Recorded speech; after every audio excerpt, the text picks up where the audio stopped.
Hello, this is Nate Tucker, Functional Consultant with goVirtualOffice, and welcome to today's Fast 5. In this edition, I'll be taking you through reorder points in NetSuite and how to leverage them for effectively managing your inventory. Reorder points are a great way to have the system encourage you to order items when certain thresholds are met.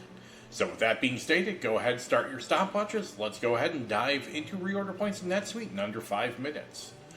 To begin with, what we'll need to review is the item setup. So I have an item pulled up right here. So this is a standard item record. The first things to understand is that we need to set a replenishment method of reorder point.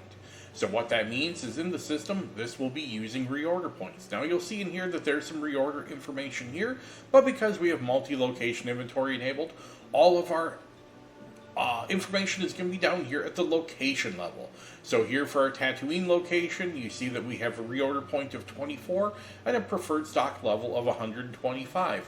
What that means is once the system sees that we are below 24 of these items at this location, it's going to tell us that we need to order enough to get up to this 125 value.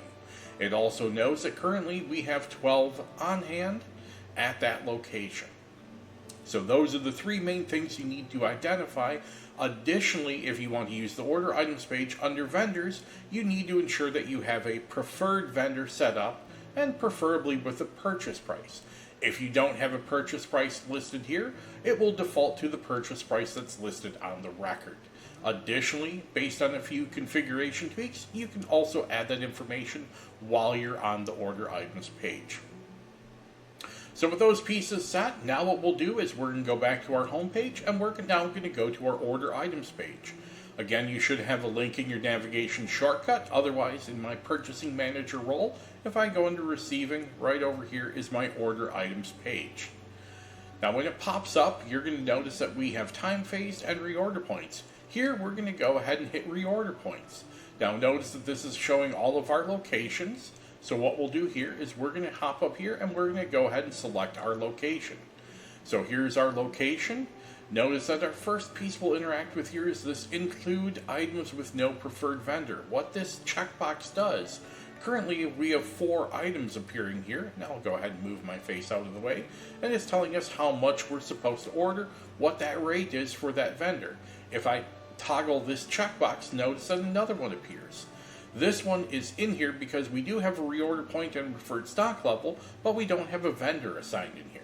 So what we could do is in here, if we know that we can get this from the micro shop, we can go ahead and just go ahead and enter in that vendor name right here.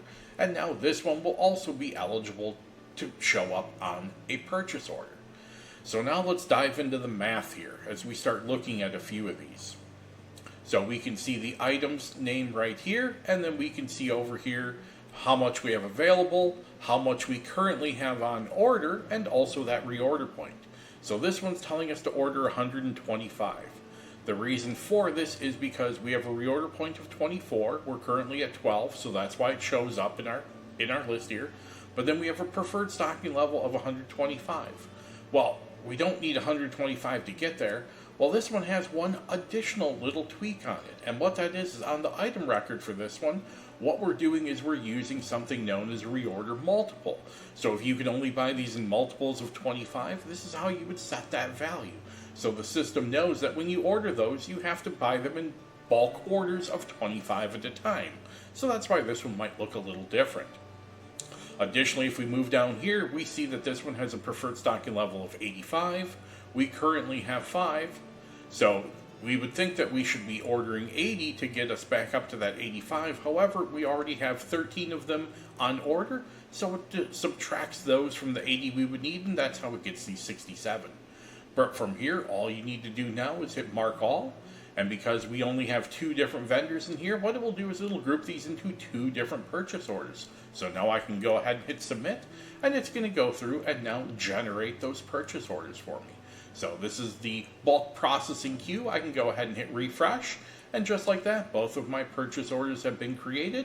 I can now email these out to my vendor and expect these to arrive. Go through our website, goVirtualOffice.com. Otherwise, feel free to call us at 888-773-2123. Thank you. Have a wonderful day.